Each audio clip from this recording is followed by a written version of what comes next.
Sábado Verde, radio y podcast, en la radio pública de la ciudad de Buenos Aires. Justamente en estos días terminé Botánica para Comer, que tiene prólogo de Narda Lépez, y que escribió Joaquín Aiz, que es un licenciado en Ciencias Biológicas por la Universidad de Buenos Aires, y que investigó en el campo de las ciencias o la neurociencia cognitiva.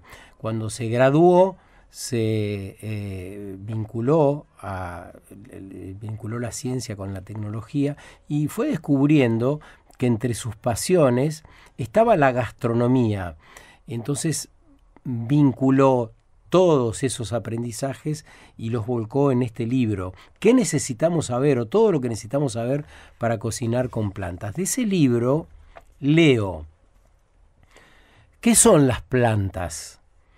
En principio, una forma de vida para comenzar el recorrido de una vida y ubicarnos unos 4.000 millones de años atrás dentro del escenario de un planeta totalmente desprovisto de vida.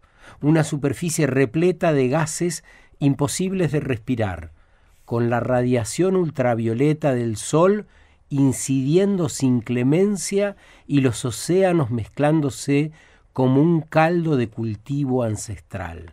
Así empieza y nos va llevando el autor en el libro. Imaginan ese escenario, ¿no? Algo pasó, continúa el autor. La materia inanimada se organizó azarosamente de una manera que permitió la primera forma de vida que conoció este planeta. A partir de entonces y hasta la actualidad, todo fue una historia de puro avance, desarrollo y transformación. En aquel momento temprano la vida estaba circunscripta al agua, ya que sin la capa de ozono, la inclaudicable radiación ultravioleta del Sol tenía la capacidad de destruirlo todo. Pero como la evolución se trata de azar en primera instancia y luego de selección natural, en algún momento de la historia una de esas formas de vida adquirió la capacidad de utilizar la energía que venía del Sol en excitación para sus pigmentos fotosintéticos. Como subproducto de aquel proceso fotosintético, comenzaron a liberarse y a acumularse en la superficie grandes cantidades de oxígeno gaseoso. Por parte de este oxígeno, a su vez, que ha sido descompuesto por la radiación solar y dio como resultado la formación de ozono, que a lo largo del tiempo se fue acumulando como capa en la atmósfera, condición inicial y fundacional para que la vida pudiese comenzar la odisea de salir del agua. Los diferentes linajes del árbol evolutivo comenzaron a complejizarse y definirse en ramas que darían origen a los animales, los hongos, las bacterias, las algas y las plantas. Y así sigue en esta historia donde va relatando desde la semilla, la raíz, el tallo y las flores. Es muy interesante y muy atractivo. El libro de, como les digo, este autor, Joaquín Aiz, que yo creo que anda por ahí esta mañana, bien cerca nuestro. ¿Cómo estás, Joaquín? Buen día. Hola Sergio, buen día, ¿cómo estás? ¿Qué decís?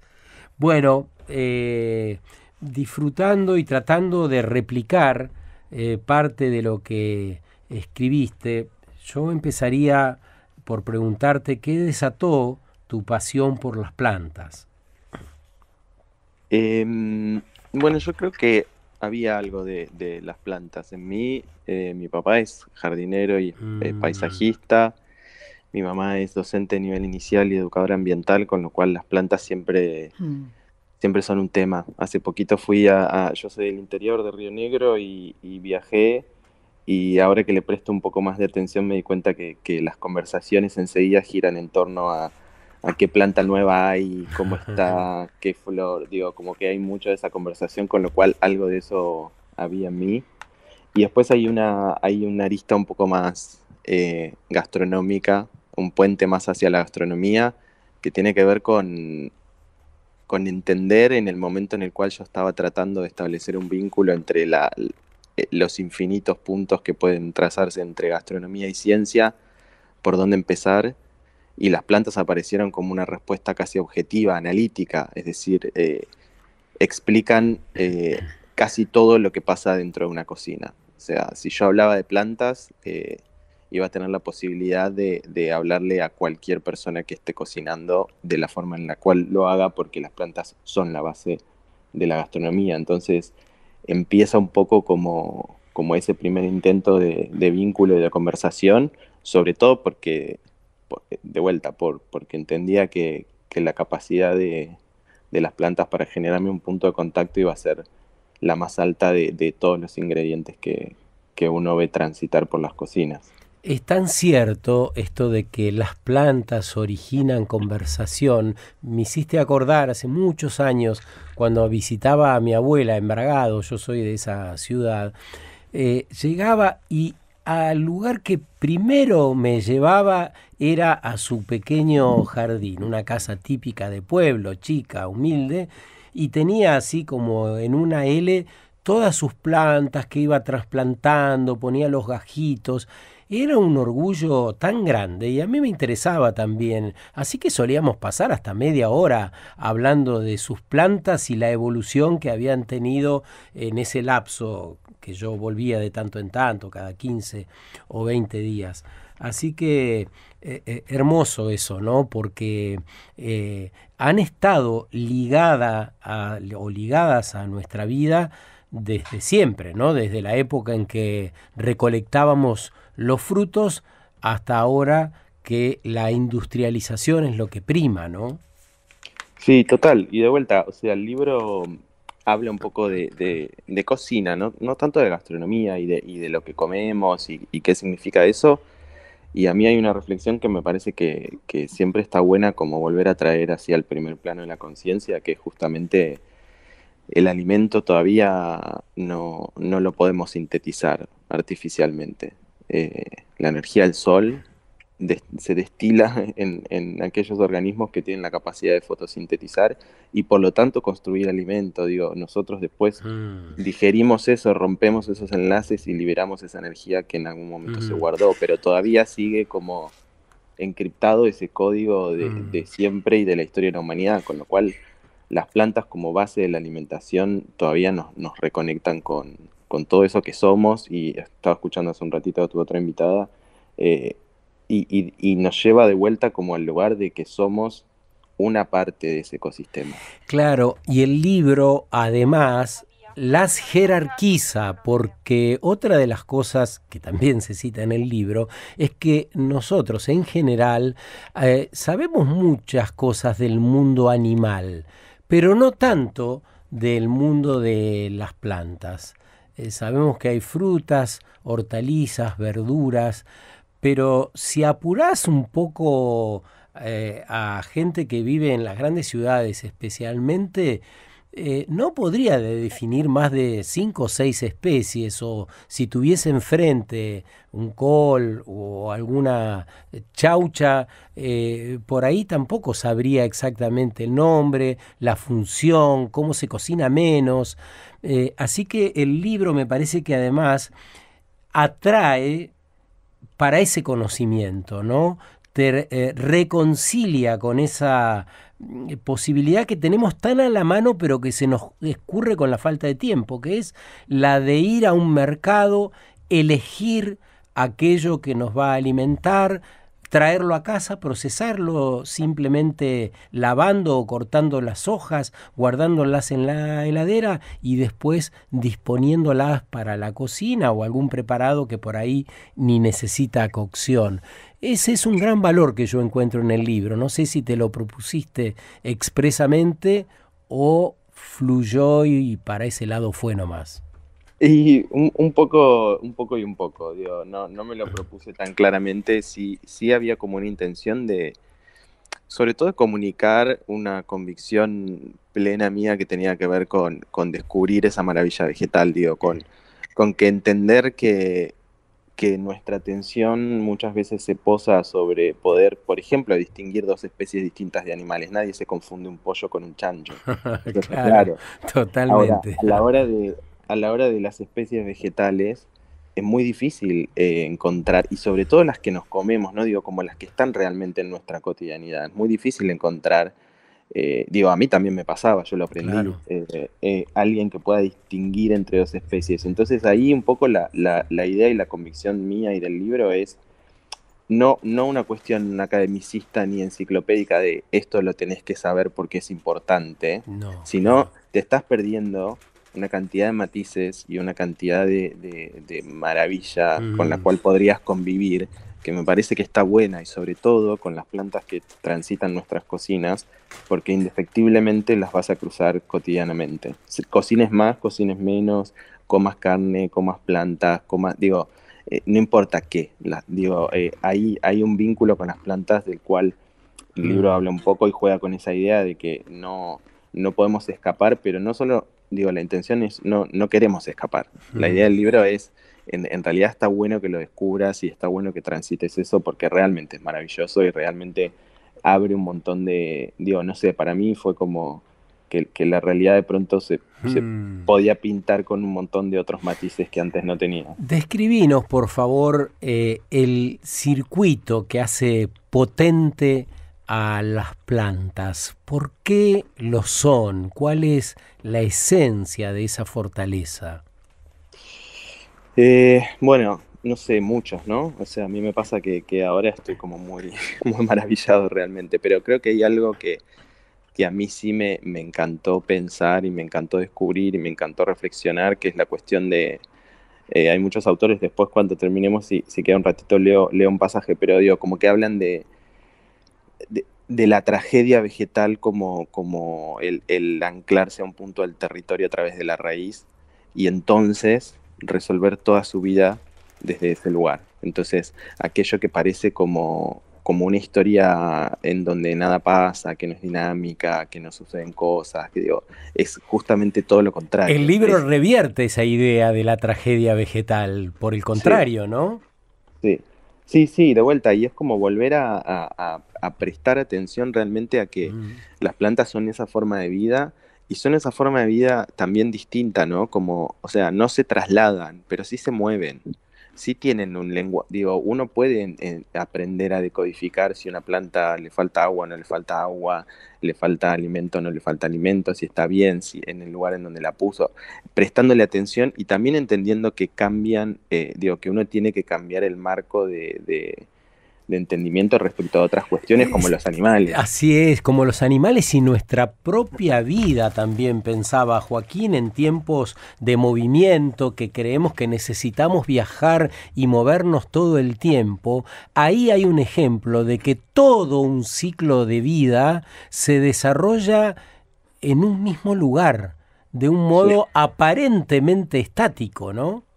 sí, sí, sí, total. Por eso, en ese sentido, a mí me parece que el ejemplo de las plantas, y sobre todo conocerlo y dejarse como reencantar por esa maravilla. Digo, no es algo nuevo ni es algo que yo crea que se inventó, se descubrió ahora, sino evidentemente siempre nos maravilló el vínculo con las plantas, desde que aprendimos a domesticarlas y entonces entendimos un montón de cuestiones como ser la estacionalidad, digo, el vínculo con el clima, con el ecosistema, con un montón de factores que nos rodean a través de las plantas. Entonces, a mí me parece que volver a poner un poco la cabeza ahí no solo te ancla al presente, y te Mm. permite también transitar el tiempo de otra manera, Mm. porque así lo establecen las plantas, ¿no? Digo, sus dinámicas son distintas. Entonces también, digo, correrse un poco de esa cosa más antropocéntrica, que es difícil, digo, A nos es propósito difícil de escapar.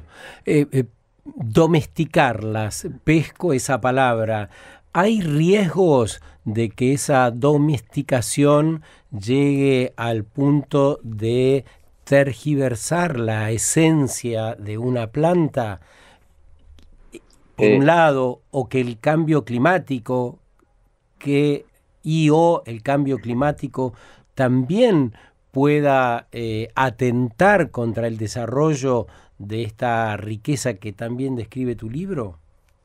Bueno, sí, o sea, lo del cambio climático desde ya. Yo no soy un especialista y vos, por lo que escuché, hablas con muchos especialistas, pero digo, a mí hay algo que me parece que siempre que está bueno como volver a llamar la atención de todas las cuestiones que engloban el cambio climático, ¿no? Y de todas las urgencias, que es la desaparición de la biodiversidad. Digo, la tasa de extinción de las especies y sobre todo las especies vegetales, a mí me resulta angustiante. Entonces, el cambio climático en ese sentido me parece que, digo, sobre todo escribiendo en este libro, yo pongo mucho el foco ahí. Después hay un montón de derivaciones, lamentablemente, del cambio climático. Eh, pero el libro un poco también intenta como poner el foco en las plantas y usar a la gastronomía o a la cocina como puente para poner el foco en las plantas, sobre todo por cuestiones de, bueno, si a vos no te interesan para nada las plantas, si las interpretás como entes que no significan nada en el ecosistema, ¿por qué entonces habría de importarte las políticas de conservación de la biodiversidad? ¿Por qué entonces debería interpelarte o empatizar con la tasa de pérdida de biodiversidad? Entonces, como que hay algo de volver a traerlas a nuestra conciencia, a nuestra cotidianidad, que tiene que ver también con entender un montón de cosas que nos están pasando. Después, respecto a la domesticación, hay un riesgo como hay un riesgo en todas las cosas que hacemos como humanos. No sé, depende. Siempre hemos domesticado, digo, desde que entendimos y empezamos a vincularnos con las plantas como fuente de alimentación, las hemos domesticado siempre. ¿Eso es bueno o malo? No sé, digo, no me parece que es la discusión tampoco, es como la tecnología, ¿no? Como es buena o es mala el desarrollo. Digo, siempre me parece que lo que nos corrimos un poco como especie es hasta qué punto podemos sintonizar la frecuencia fina del lugar que tenemos adentro del ecosistema, hasta dónde podemos interferir en el resto de esas variables. Me parece que ahí sí nos corrimos groseramente por ser muy amables un sábado de la mañana, ¿no? Ah, sí, sí. Joaquín Aís es el autor de Botánica para comer, todo lo que necesitamos saber para cocinar con plantas. Leo, página 93. Los cítricos son frutos de árboles pertenecientes a una familia bastante promiscua. ¿Por qué, Joaquín? Porque el libro habla un poco de las relaciones de las plantas y la familia, y por qué está bueno también entender las relaciones familiares de las plantas, sobre todo de cara a la cocina. Entonces, uno puede pensar, bueno, el tomate, la papa, la berenjena. Habla de la sexualidad de las plantas, el libro también, atenti. Habla mucho de la sexualidad, y me gustaba el ejemplo de los cítricos como una familia promiscua, porque tiene mucha tendencia a hibridarse entre distintas variedades, incluso no solo especies, y eso genera, no sé, el pomelo, la naranja, los distintos tipos de naranja. Entonces, como que les es muy fácil el entrecruzarse entre ellos para generar nuevas especies. ¿Ese o es un nuevas proceso variedades. natural? Sí, total, sí, es natural. Después, la humanidad también, digo, hace uso de eso, ¿no? Y mezcla tal variedad con tal otra para obtener tal producto que sabe que tiene las características que le interesan. Pero como familia botánica me parecía que estaba bueno usar sobre todo porque habla mucho de cómo identificar las distintas especies o las distintas especies pertenecientes a una familia. Entonces habla de la flor, de cómo poder sacar información que esté buena para poder ordenarse un poco en ese universo vegetal. Decíamos antes que vas desde la semilla, pasando por la raíz, el tallo, las flores, los frutos.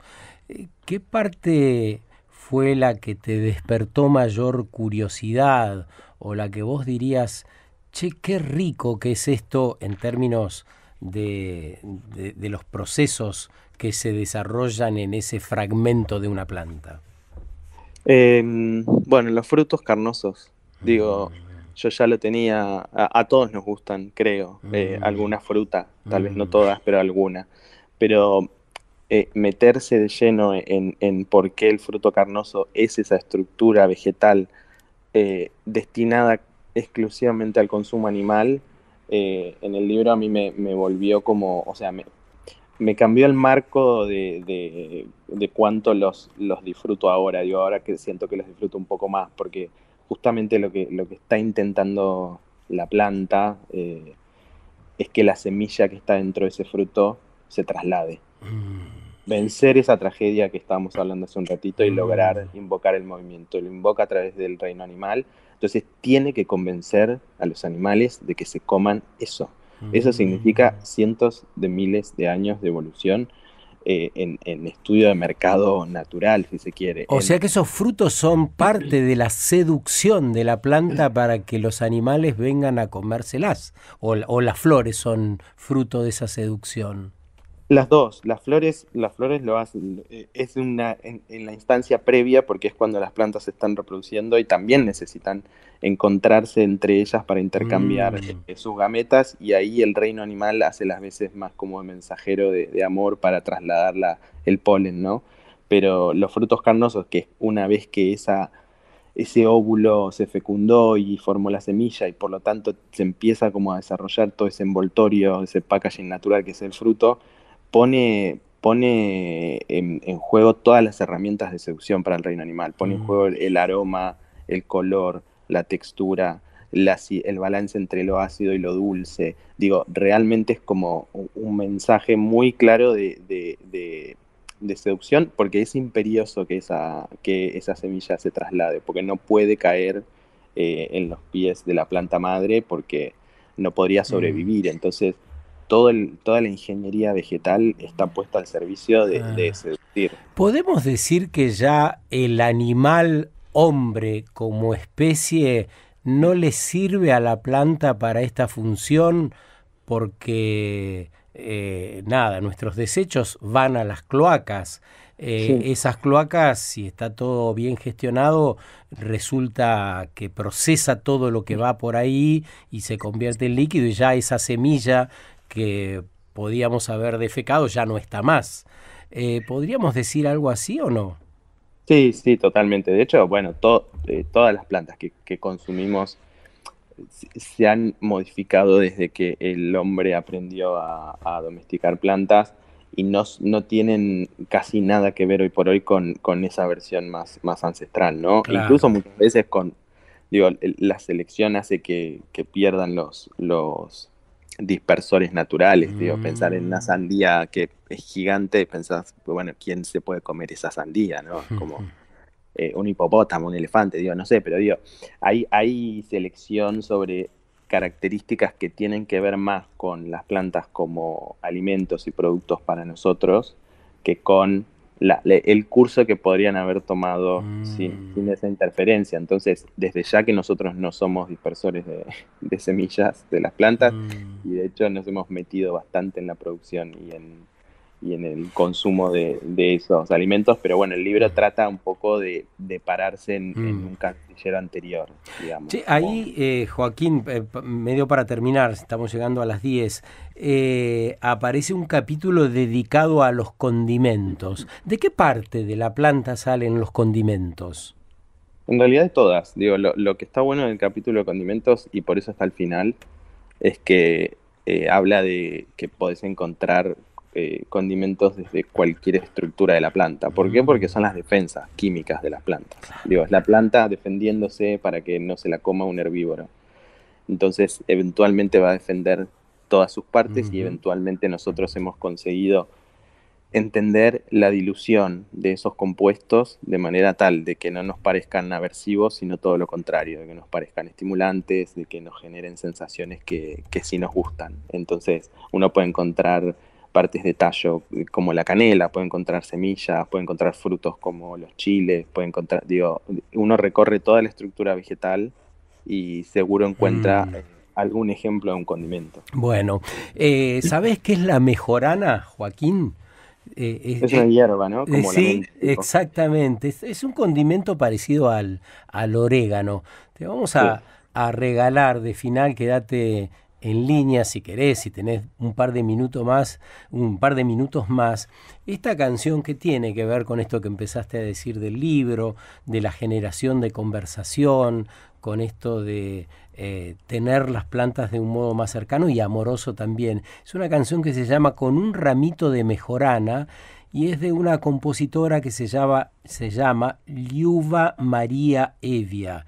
Es una hermosa versión que me parece que cierra bien este encuentro de sábado por la mañana y te agradecemos un montón. Tengo, 2 minutos no. 2 minutos, pero si lo resumís en uno sería mejor, pero dale. Es que quiero leer, para cerrar, leo esto y termino. Sí, claro. Dice, no es de mi autoría, dice, ese mundo vegetal que vemos tan tranquilo, tan resignado, en que todo parece aceptación, silencio, obediencia, recogimiento, es por el contrario aquel en que la rebelión contra el destino es la más vehemente y la más obstinada. El órgano esencial, el órgano nutricio de la planta, su raíz, la sujeta indisolublemente al suelo. Si es difícil descubrir entre las grandes leyes que nos agobian la que más pesa sobre nuestros hombros, respecto de la planta no hay duda. Es la que la condena a la inmovilidad desde que nace hasta que muere. Así es que sabe mejor que nosotros, que dispersamos nuestros esfuerzos, contra qué rebelarse ante todo. Y la energía de su idea fija que sube de las tinieblas de sus raíces para organizarse y manifestarse en la luz de su flor es un espectáculo incomparable. Tiende toda entera a un mismo fin: escapar por arriba a la fatalidad abajo, eludir, quebrantar la pesada y sombría ley, libertarse, romper la estrecha esfera, inventar o invocar alas, evadirse lo más lejos posible, vencer el espacio en que el destino la encierra, acercarse a otro reino, penetrar en un mundo moviente y animado. ¿No es tan sorprendente que lo consiga? Como si nosotros lográsemos vivir fuera del tiempo que otro destino nos señala, o introducirnos en un universo eximido de las leyes más pesadas de la materia. Veremos que la flor da al hombre un prodigioso ejemplo de insumisión, de valor, de perseverancia y de ingeniosidad.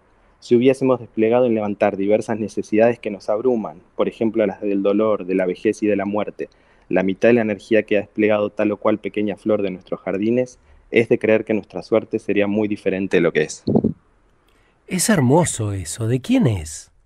Es de Maurice Maeterlinck, que escribió La inteligencia de las flores, que bueno, a mí me sirvió mucha inspiración para el libro y me parece que esa parte es como que resume perfecto. Bueno, es tan actual y creo que nos sirve a todas las personas que están escuchando hoy la radio. Seamos un poco plantas también, además de animales, porque ese texto nos reconcilia con el tiempo presente y nos invita a la revolución de nuestros corazones. Nos invita a movernos, aunque sea con esa imagen de la quietud. Lo que dice el texto es en realidad que aún quieta puede aparecer todo esto que Joaquín ha leído con tanta prestancia. Así que agradecemos especialmente, además de tu tiempo, del libro, este texto que elegiste especialmente para nuestro programa de hoy. Un gran abrazo. Bueno, a ustedes, gracias. Chau. Joaquín Aís, Botánica para comer, así se llama su libro. Sábado Verde, radio y podcast, en la radio pública de la ciudad de Buenos Aires.